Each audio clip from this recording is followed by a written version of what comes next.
NFPOGO Alumni Network for the Ocean, or NANO, is a network of past and current scholars of the NFPOGO training programs, which include the Center of Excellence in Canada, regional trainings, and shipboard training program offered by this partnership between Nippon Foundation and POGO. The objective of the network is for us to keep in contact with the scholars and the instructors, but also to maximize the opportunities from the training to the past trainees.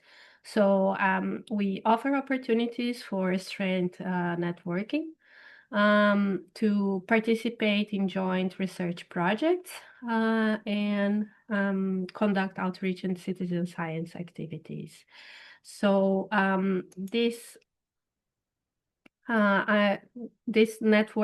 series of webinar, it's part of the NANO project, which is short for a global study of deoxygenation, ocean acidification, and productivity at selected sites. So this project is coordinated by Dr. Shubrata Sarkar, here present. He's an alumni from the Center of Excellence back in Germany and currently based in Bangladesh. And the idea is to create a network of coastal monitoring stations in developing countries, because there are really strong needs, especially in these countries, of increasing observation. And so the project supports in situ and promotes satellite remote sensing observations.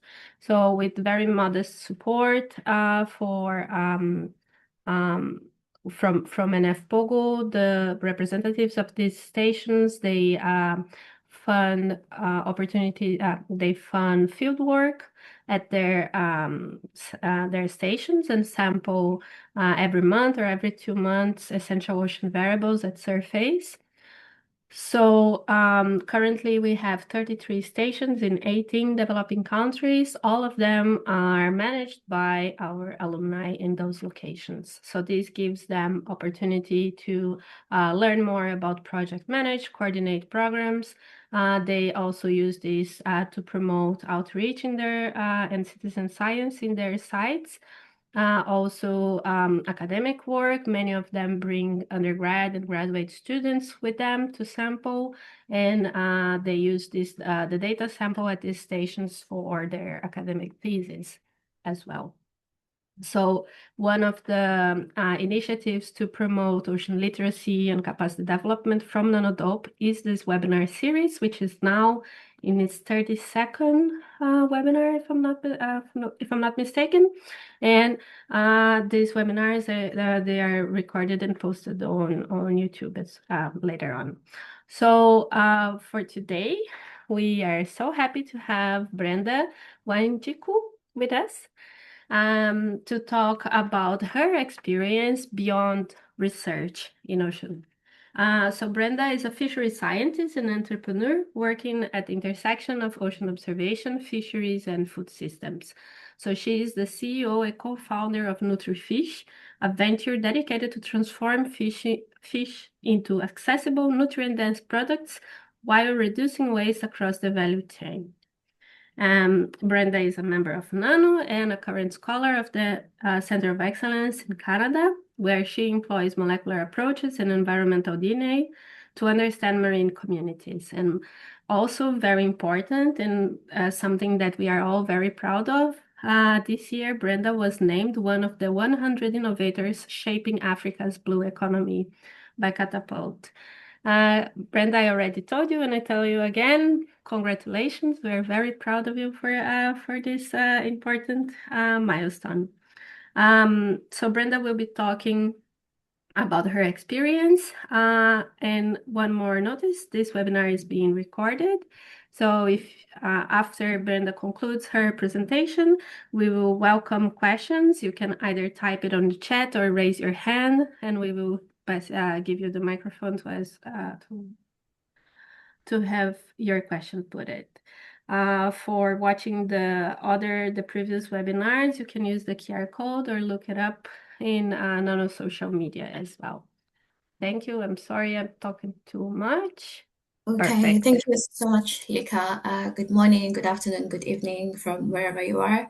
Thank you so much for joining this webinar session. I hope we can have an interactive session and we all get to learn from each other. So maybe I'll just start by introducing myself briefly. Lika already mentioned so many of the things, so I'll just be quick on this. My name is Brenda Wanjiku. I'm from Kenya. My background is fisheries biology, but over time, my interests have expanded more into marine ecology and biodiversity. I've always been interested in understanding how marine systems actually function at ecosystem level. Right now, I'm part of the POGO program here in Canada, and my work is focused on environmental DNA or ADNA. And what that basically means is instead of physically sampling and identifying organisms one by one, we can actually detect what's present in an ecosystem just from the genetic material in the water. Um, which is interesting because it completely changes how we observe marine systems. It becomes faster, it's more scalable, and in many cases, it's more representative of what's actually there in an ecosystem. So that's one side of what I do, understanding systems and observing patterns and just working with data like ecological data. But at some point, I started asking myself, what happens after we understand all of this? And that question is really what led me into building Nutrifish because back home, and by back home I mean Africa, when you look at fishery system, you start to notice a lot of inconsistencies. You have fish being produced, but not always reaching the people who need it the most. You have post-harvest losses in the value chain. You have affordability issues. You have access issues. And at the same time, you have communities facing protein deficiencies and malnutrition. So you start asking yourself, how do you have a system where food exists, but access is still a problem, right? And that's where the idea started forming. What we do at Nutrifish is value addition. We take fish, we process it into shelf stable product, mainly fish powder, which is our flagship product. And this is important because fresh fish, as we know, is highly perishable. And if you don't have cold storage or proper logistics or all of that, a lot goes into waste. So by processing it into a dried, powdered form, you are essentially removing moisture, which is what causes spoilage, and that extends shelf life significantly, like up to several months, without the need for refrigeration. And once you do that, you change the entire equation because now it's easier to transport, it's easier to store, and it's easier to integrate into different types of meals. So instead of thinking of fish as something you can only eat as fresh as we know it, it becomes something that can be added into your meals, your day-to-day meals, your porridge, your whatever, name it, into school meals for children, into everyday cooking, into protein supplements. We've also developed flavored versions just to make it more accessible across different groups. So children, households, or even just fitness communities, because we have protein shakes for gym and fitness enthusiasts can all enjoy the product. And then you realize as you start building, it's addressing multiple layers of the same system at once. We have nutrition, you have post-harvest losses, you have market access, and even livelihoods for small-scale fish farmers. So I actually usually describe Nutrifish as a social enterprise because yes, it's a business, but it's also working within a broader system. So you have food systems, you have sustainability and inclusive access to nutrition. And for me, this is where things started connecting because on one side, I'm working with ocean observation and ecological data. And on the other side, I'm trying to solve real world problems with the same system. And that's really what, why we're having this conversation now. So I want to start with something really simple. Most of us here were trained to study the ocean, myself included, to observe it, to measure it, to understand it. And that's very important. That's the foundation of everything we are doing in the ocean system. But at some point, I started asking myself, is what we're doing enough? Is that all we can do? Because when you step outside of the classroom or outside of research, you realize the ocean is not just one system as we think about it. It's food, it's livelihoods, it's infrastructure, it's risk. And every time we talk about risk, there's always an opportunity. And that's really what this talk is about. Not moving away from science, but asking what happens when we actually use it more fully If you look at the numbers, the ocean economy is already massive. You're talking about over 100 million jobs globally, over 600 million people depending on fisheries and aquaculture alone, and more than 3 billion people relying on aquatic foods as protein source. So, sorry, and then we also have trade over $2 trillion. So this is not a niche space as we know it. Um, we always consider the ocean system as a nice study system, but it's a system that is already shaping how people live. So the question becomes, if the sector is this big, why are the pathways we are shown still so narrow? And so, because if you think about how we are trained, we are very good at generating evidence as scientists. We publish, we model systems, we monitor change, we advise policy, and all of that is necessary. But I started to notice something. A lot of really good science just, stops there, ends up being a publication. It doesn't always move into something quote unquote usable. It doesn't always reach the people who actually need it. And it's not because the science is wrong, it's because translation is missing. And when I say translation, I don't just mean communication, I mean turning something into a product or a service or a system or a tool, something that can actually operate in the real world. So now, when you start looking at ocean challenges through that lens, they start to look very different. We have things like coastal vulnerability, that's a risk, and we know that's need for better climate services. We know that's need for better infrastructure, better data. When you look at poor ocean data coverage, that's a massive opportunity when it comes to sensing, robotics, and data platforms. When you look at food insecurity and post-harvest losses, that's where value addition, that's where preservation, that's where new food systems comes in. So you start to realize, in as much as these are problems to document, they are actually foundations to design something. They're design roots. So they are telling you where something is missing. And this is where I think we need to expand how we think about ocean careers, quote unquote, because it's not just research institutions or government roles. You have ocean data companies, you have marine robotics, you have blue biotechnology, you have seaweed based materials, you have desalination systems, you have port optimization or shipping decarbonization. These are very different sectors, yes, but they are all solving ocean linked problems. For example, we have this company, take Saildrone, for example. They build autonomous vehicles that collect ocean data.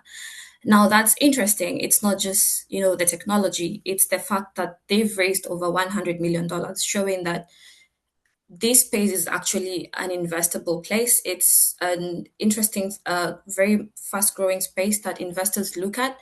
And when we say they've raised like this $100 million in Series C, what that means is investors have looked at this company, they have looked at the problem they're solving, and they've decided that this is something that can scale. A Series C stage usually means the company is no longer just, an idea. It's already operating, it's generating traction, and it's now expanding. Or for example, if you look at So Far Ocean, they're turning ocean into a data service. So instead of just sitting in repositories, which is one of the projects we are working here with Pogo is enhancing Goose, and one of the problems we are coming across is most of this data just sits in repositories. So what So Far Ocean is doing is, instead of this data just sitting in repositories, it's being used for forecasting, it's being used for shipping decisions, for climate response. Then we also have an example of like the C6 Energy. This is a farming seaweed company, and they're building an entire value chain around it, like enhancing agriculture, materials from seaweed, reducing carbon using seaweed, and all of that. And then we also have Ocean Oasis, which is a wave-powered desalination, and that's ocean engineering. That's solving water scarcity, basically. So what am I trying to say is that when you look at all of this together, you see a pattern. It's not just looking at the ocean as a field, it's about problems being turned into systems that can work and systems that can be systems that are fundable and systems that people can actually invest in. Um, so this is where I think there is a misconception that if you want to build, you have to stop being a scientist. You actually don't. In fact, being a scientist, scientists have very strong advantage because it means you understand the system. You understand there's so many uncertainties or so many inconsistencies in the system. You understand data quality, you understand quality assurance, quality control, you understand all of that. You know what to ask, you know how to ask the right questions, and you know who to ask these questions to. So the difference is just what you do with that knowledge. Yes, I'm a scientist, but what do I do with that knowledge? You can be a founder, you can be a technical co-founder, you can build data platforms, you can work in monitoring systems, you can translate policy into markets, you can even directly work with investors as a subject matter expert, just guiding them on which sectors they should invest in. And for me, working in this space, especially in the ocean observation space, and also building in food systems, I've seen how two sides actually strengthen each other. Instead of just looking at one sector or one niche as looking at them in silos, you start looking at them from a different angle. So now, not every idea becomes something. I'll repeat that again. Not every idea becomes something, and that is where we need to be honest. And I wish this is something someone told me before I started. Sometimes you start with a problem that is only clear to yourself. Sometimes the problem isn't very clear. Sometimes we build before validating. Sometimes there's no actual customer because, again, you started by evaluating the problem, but the problem is only clear to you. And this one is important. Having a good idea does not mean people will actually pay for it. And then there's things like funding, and a lot of people say, me myself included, there is no funding. But then it's more nuanced than that. And if I go to like the next slide, we know that funding is hard, yes, but again, funding exists, but it depends on where you are. For example, if you're early stage, then you can look at grants, you can look at prizes, you can look at research to innovation programs, you can look at university innovation fundings, or you can just start small by piloting with partners. And you know, then you move into accelerators, incubators, where you refine your model using these specific accelerators. And then later you might, when you feel and you've validated your problem and you feel that you can be ready to scale, you can now start talking to the right investors. Because one thing I have realized during this journey is investors will not just give you money randomly. You have to prove so many things because they also need a return on investment on their money. And one thing about investment money is, especially venture capital, they need quick returns. So you have to have validated your problem and be ready, like you're sure of what your journey is and how you're going to go about that journey. So after you've finished, rather you've passed the early stage or just the acceleration stage, that is when you start looking at heavy money like venture capital, blended finance, and angel investors might come in handy. Yeah, again, back to investors. They ask very critical question like, is the problem, is it real? Is there a real customer? Is it the most important question they ask you, is it scalable? So most of these things we don't often think about them before we start, but they're very, very important. Okay, so if someone is thinking, where do I begin? You start with a real problem, not when I say real problem, I don't mean a cool technology because we always think, oh, it has to have artificial intelligence in it. I have to have a very unique product. I have to have a very unique service. No, you have to have a real problem. Then you have to ask yourself who is actually experiencing this problem. Then, do they care enough about this problem to do they care enough to act on this problem? And uh, uh, build something small. That's one thing I always like tell people. Build something small, then test it as many times as you can, as many times as you need to, and test it with the people who are experiencing the problem. Test it, then refine it. You don't need everything figured out. You don't need so much clarity. You don't need so much evidence. Just go out there, test it, and make sure you're testing it with your potential paying customers. So this is where things usually get real because up to this point, we've talked about opportunity, we've talked about ideas, we've talked about possibilities. But the moment you step into actually trying to build something, the question changes. For example, it becomes why do some ideas move and others don't? And I used to think it was about how good the idea is, but that's not really how it works. You can have the most brilliant idea to ever exist, technically sound, it fits the right puzzle, it's scientifically valid, and still it doesn't get funded. So, what are people actually looking at? Number one, the problem has to be real and urgent.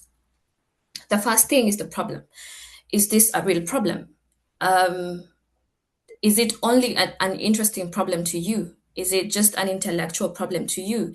Is it just a publishable problem to you? So basically, is it real? Meaning someone is actually experiencing it and it's painful enough that they need a solution, that they will want to pay for what you're offering. Because if the problem is not urgent, then nothing moves. The other thing is customer identity. Is your customer identifiable? Um, Meaning, who exactly is this for? And this sounds simple, but it's where a lot of ideas break because saying, let's say, coastal communities or the ocean sector is not enough. You need to be able to say this specific group has this specific problem. That's when things start becoming fundable. And then looking at the solution, is it clearly differentiated? Why this solution? Why not something else? Because if your solution looks like everything else in the market, or if it's not clear on what makes it different, then there's no reason to back it. I wouldn't invest in a business where the solution looks like everyone else's solution, or it's not clear. So when I have this, then I have reason to back such kind of a business. And then is this where science actually becomes, this is where actually science becomes very powerful in terms of the evidence. Does the evidence exist? Do you have the evidence? Not just, theory or assumptions. Have you tested it? Even if it's just in a small way, have you gone out of your way to test it, to validate it? Because evidence reduces uncertainty. If I'm going to invest $100 billion in you, I need to see that you've proved the idea actually works. So, so basically, evidence reduces this uncertainty, and funding decisions are really about managing risk. One thing I also find interesting is yourself as the founder, you have the vision, you have yourself as a scientist, you know where you want to lead this certain idea to. So do you as the founder understand the markets? It now shifts from the business angle to you. It becomes about you. Do you understand the space you're entering? If I'm looking at robotics or remote sensing, if I'm looking at the seaweed sector, if I'm looking at whatever sector I'm looking at, do I understand the space enough for me to enter it, or do I have a team that understands the space enough for you to enter that space? So it's not just the science, it's also the users, the constraints, the regulations, the behavior, because you can have this strong idea, but if you don't understand the environment it's entering, then it's very, very hard to execute the idea. So that another thing is the team that can execute this idea, and relating this to the team. Does your team actually believe to that they can build this idea? Do you have the skills to build this idea? Or at least do you have access to the skills needed to make this real?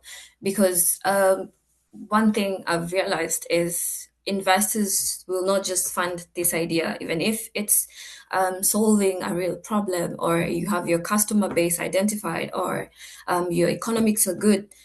They will not fund your ideas if you do not have the right team. So the team also matters.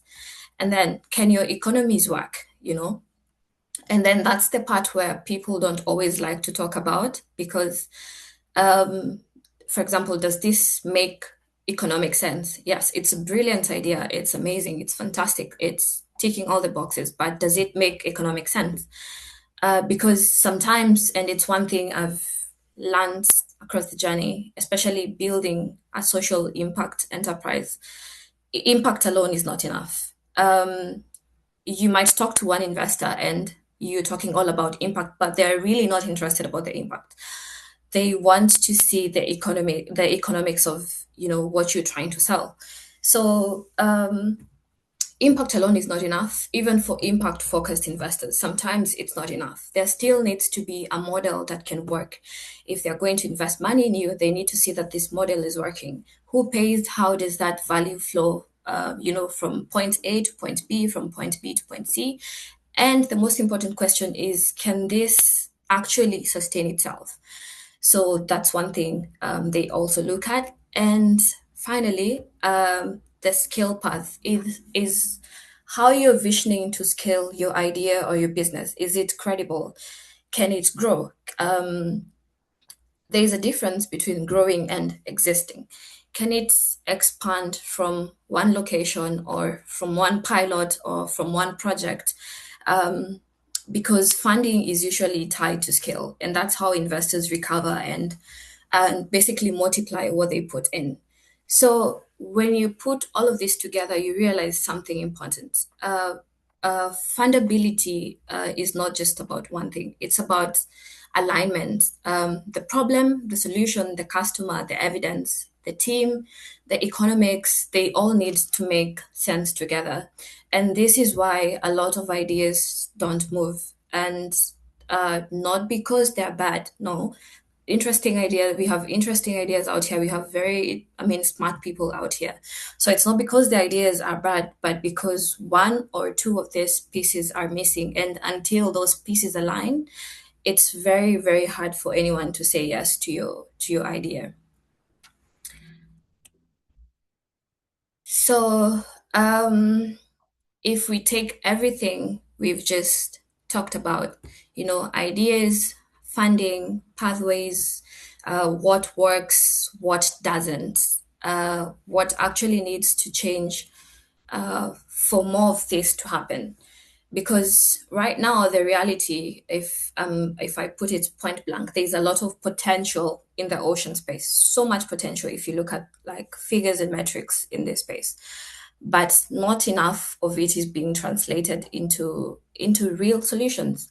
And that's not just an individual problem, according to me. It's a system problem. It's for example, we need better early stage funding. So fast early stage funding, this is one of the biggest constraints, because most ideas in the ocean space are technical, very much technical.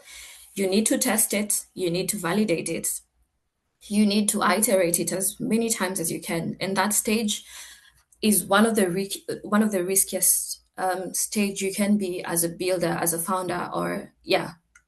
as long as you're trying to build anything, this is one of the riskiest stage you can be in. For example, this stage, you're too early for investors. So unless you get an angel investor, or you're trying grants, or you're trying, you're winning prizes money, it's too early for investors to invest in. It's maybe too applied for traditional research funding. So this, if that gap is not filled, or a lot of ideas, they just stop before they even begin in this particular stage, then there's stronger interdisciplinary training. Then there's how we are trained. Most of us are trained in, silos, if I may say that. You're either in science, you're either in policy, or you're in business. But I've come to realize the ocean doesn't work like that. Real problems in the ocean sit across all of this. So if you don't know how to move across one discipline to another discipline, it becomes very hard. It becomes very, very hard to build anything. Ecosystem builders,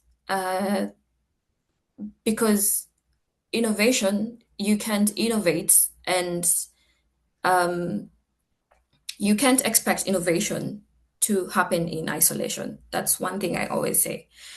It happens in different environments. It happens in places where people can test ideas, people can get feedback, people can access mentors, people can connect to funding. And in many parts of the world, this environment doesn't exist, especially coming from like global south or just Africa. You realize so many of these systems that need to be in place are not there yet. Then we have the regulatory pathways, which is basically regulation. And this is something people don't always talk about like early on. And it's something that I've experienced because, for example, Nutrifish is at the intersection of food. You have so many regulatories when it comes to the health sector.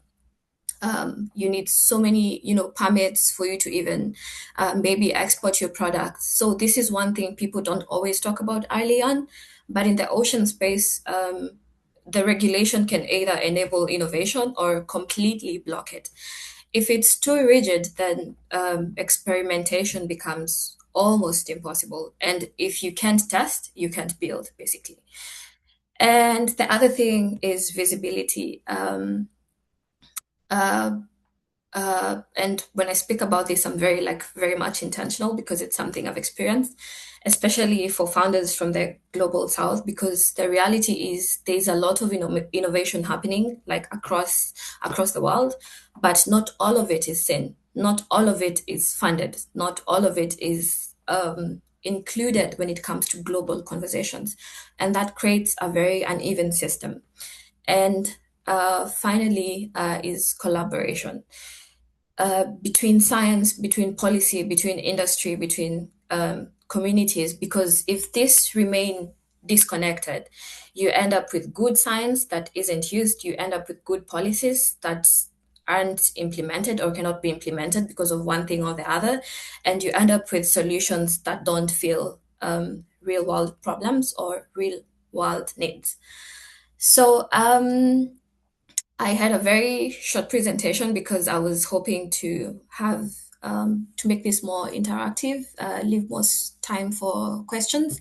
So I'll leave it at this. And um, at the beginning, I asked like a very simple question: is it enough to just understand the ocean? And I think the answer, or at least for me, has become very clear. Understanding is the starting point, but what we do with that understanding, that's where the real impact sits. Because when you look across everything we've talked about today, the scale of the ocean economy, the challenges, the opportunities, or the companies being built, the barriers, what else have we talked about? The funding, the systems, you start to realize there's actually a lot of room, not just to study, but also to build, to test, to translate, to try things that don't exist yet.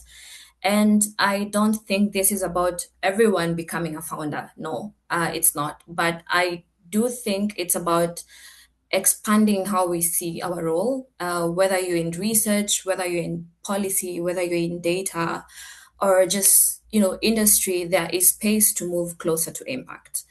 So the ocean doesn't need less science, it needs more people willing to use that science in different ways.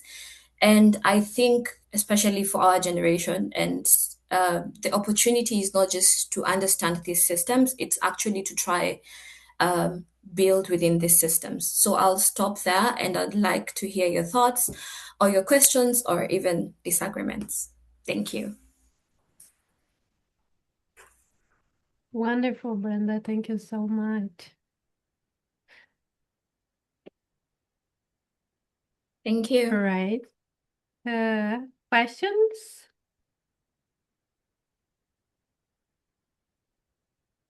Can raise your hand.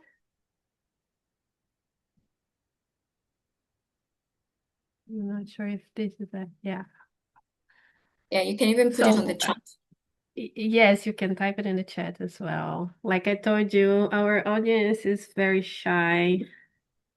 But I was thinking while you were presenting and before you showed the slides of your last slide on what is needed, it's like I would like to hear your opinion on something like what, because it seems for me and maybe I'm not sure if this is because I'm coming from South America or I'm an older generation, but in the undergrad of oceanography back in my day, it was very towards academia, and we learn how to do science for science sake and not with the direct purpose of or a purpose of directly benefit of society.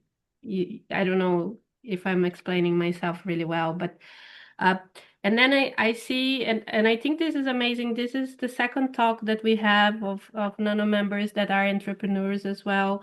And I think this is amazing, but it feels like it requires a different mindset, a mindset that we are not trained during undergraduate, or at least I wasn't trained. I hope that it's different now. And I would like to have your opinion on what universities or faculties could do to help the next generation, these young students, on being more open to thinking or directing their career and their thought on how I can and build this or solve this problem in direct benefit. Yeah, that was confusing. I'm sorry. No, I completely understand what you're trying to say. And honestly, if I could say this, I had a very like similar experience. My training was also very much oriented towards academia. Learning how to design experiments, how to analyze data, publish, which is also important, but not necessarily how that knowledge moves beyond that space. And I don't think that's a failure of universities. I think it's just how the system was. Most of these systems were originally designed. It was designed to obviously produce strong scientists, not necessarily scientists who build or translate or can commercialize on some of these things. But now the context is changing. The problems we're dealing with, climate, food systems, ocean governance, they don't just sit neatly with one discipline anymore, and they also don't stop at knowledge generation. So I think the question is not that universities need to, maybe stop focusing more on science, but they need to expand what happens around that training. For example, I think one big shift could be exposure for me. Students should be exposed early on to how research connects to industry, how ideas can move into policy, or how ventures are built, which is very important because there's so many, especially in Africa, there's been a rise in startups. So if this can also be included in what we learn in school, like how to build ventures, not necessarily saying turn everyone into entrepreneurs, but just to show how the pathways exist. And I also think one thing is the interdisciplinary work. I think we are still very siloed, but if you're trying to solve these real ocean problems, you need to be able to think across science, as I was saying in the presentation, Mm. across economics, across policy, and even behavior. And I mean behavior like change our mindset, and that's not always something we are always trained to do intentionally. And even something as simple as integrating small practical components into training, like working with maybe real stakeholders from some of these industries, testing ideas in real context, or thinking about what actually uses the knowledge you're generating. So I don't think it's about, we can't entirely replace academic training. I think it's about maybe adding another layer to it where students not only understand these systems, but also they can start to think about what can be done with that kind of understanding. And I think that is where the shift can happen. Yeah. Just by Mm. switching the mindset. Yeah. Yes, great, thank you. So we have a question from Dr. Sean Mullen on the chat. Do you Okay. mitigate risk as an entrepreneur? I think many scientists see a safer path in the public sector and may be afraid to change course. Okay. Let me read that again. Okay. Oh, thank you, Sean. Um, it's a real concern, and it's a valid concern, because when you look at it honestly, entrepreneurship does look less stable compared to public or the academic path, as Sean is saying. And especially coming from like a science background, we are trained to minimize the uncertainty, not to step into it. But I think one thing that helped me is changing how you see risk, because I think I've been in so many risky situations that I just changed my mentality on how I see risk. It's not about, taking a big leap and hoping things work. It's about, breaking that risk down into smaller, manageable pieces. For example, you don't have to start by building a full company. You start by asking what I was saying. Is there a real problem? Can I test it in a very, very small way? That is, of course, the smaller, the less risky it is. Can I test it in a very small way? Is there someone who actually wants this?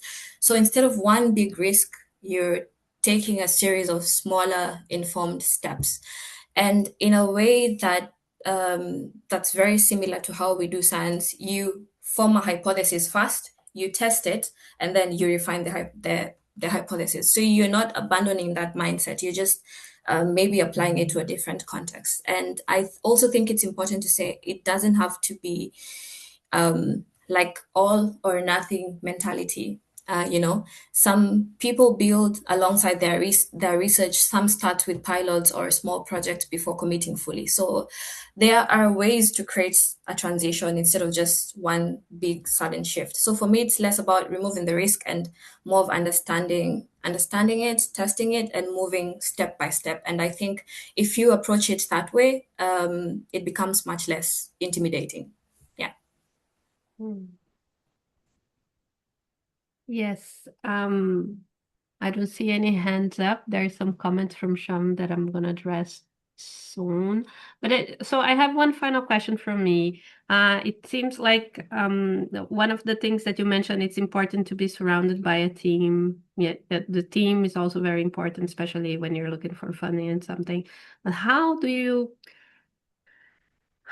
know who you have to find to help you with specific tasks? Because it seems like it's overwhelming, the amount of, if you're a simply scientist or someone that was trained to be a scientist like this that we were just talking about, and now you have this idea that it's worth to explore. But in your case, how did you start looking for your partners or the team that helped you to build Nutrifish?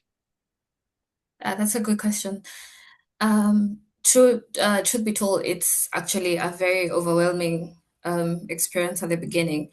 Again, especially coming from science background, you're used to working quite independently and, like within a very defined structure.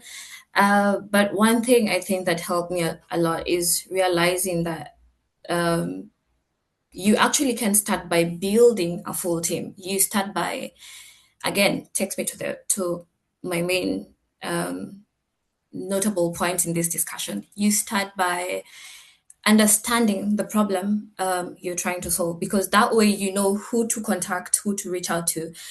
And when you ask yourself, for example, what are the gaps between where I am and what needs to exist for this to work? You know, what is it that I have and what is it that I need and what are the gaps that are there? So, for example, if I understand the science, but I don't understand distribution or markets or business models or product development or food technology in my case, then those becomes the areas where I know Brenda needs support in these areas. And at the beginning, that support doesn't have to be, you don't have to have a complete formal team. It can be conversations, it can be collaborations with other people. It can be, as a for example, in universities, we have mentors who help with your projects. You can always talk to those people who have done something similar or have an idea of what you're trying to do. You're basically you start by essentially mapping out your blind spot first, and then over time it becomes clear that most ventures tend to need a few core things, like someone who understands the problem deeply, someone who can build or develop the solution, and someone who understands how it reaches the end user or the market. And sometimes one person can cover more than one of these, truth be told, but rarely all of them, you will not cover all of them well. And I think one mistake people make is trying to find the perfect team. You will never have a perfect team. That's for sure. So don't try to find a perfect team from the beginning. But in reality, you and your team can evolve. You can start small. And then you bring people in as the needs become more clearer, as the vision expands. So for me, it was very much like a gradual process. I didn't actually start with a full structure. And then worked with people where I saw gaps, and then over time it became clearer who needed to be more involved in my team. Yeah. So I'd say don't start with who do I need in my team. No, start with where am I at right now? What am I solving, and what is missing? And then the people you need become much easier to identify along the way. Yeah, very good. The other way around. Yeah. Okay. So Sean made a few more comments on the chat that I think it's worth, especially if you're interested in entrepreneurship and you have some good ideas baking in your brain right now. Sean mentioned that he did recently a course on technological entrepreneurship. This word is difficult. Was entirely project based, which seems very hands on and easy to follow and instructive. There was nothing like this during his bachelor's in Earth and Ocean Sciences. And the professor in his course based the whole thing around a book, and Sean added the link for us. It's called a Design Thinking Toolkit. The link is on the chat. I'm gonna also make sure that I include this on the YouTube description of this video. And Sean finalizes saying, great advice, Brenda. Break your big challenges up into smaller tasks. That's very, very good. I don't think I have anything else, and I don't see any hands up. Sean adds, designing thinking is the key word. The books are like a graphic novel, but with lots of games. Fantastic. I'm gonna check that. Thanks, Sean. And thank you, Brenda. Would you like to say anything else? Share any information about Nutrifish or, your research or anything that you want to say? I think I've mentioned almost everything, and just if you Nutrifish is currently operating in East Africa and two countries in West Africa, but we are looking at expanding, obviously, to reaching more global, customers. But you can check out our website, and interact with our products. And there is a section where you can always leave feedback, and it will be happy to read all those amazing feedbacks from you. And in case you just joined this webinar and you're thinking, definitely I can start doing something, I can build something, in the famous words of Nike, just do it. The worst that can Mhm. happen is you fail, but you will learn and you'll redo it better. So yeah, thank you so much everyone for joining this session. I had such an amazing time, just interacting with you. Thank you, Lika, for organizing. Fantastic, Brenda. I'm so glad you're one of the 100 influencers, top influencers in Africa and beyond. Thank you so much for your time. It was a real pleasure to hear you. And thanks everybody for attending this webinar today. I wish everybody an excellent weekend. I have sun here in Portugal. I heard that there's a little bit of snow in Canada. Um, anyway, I hope you enjoy your time and thank you so much. I see you next time.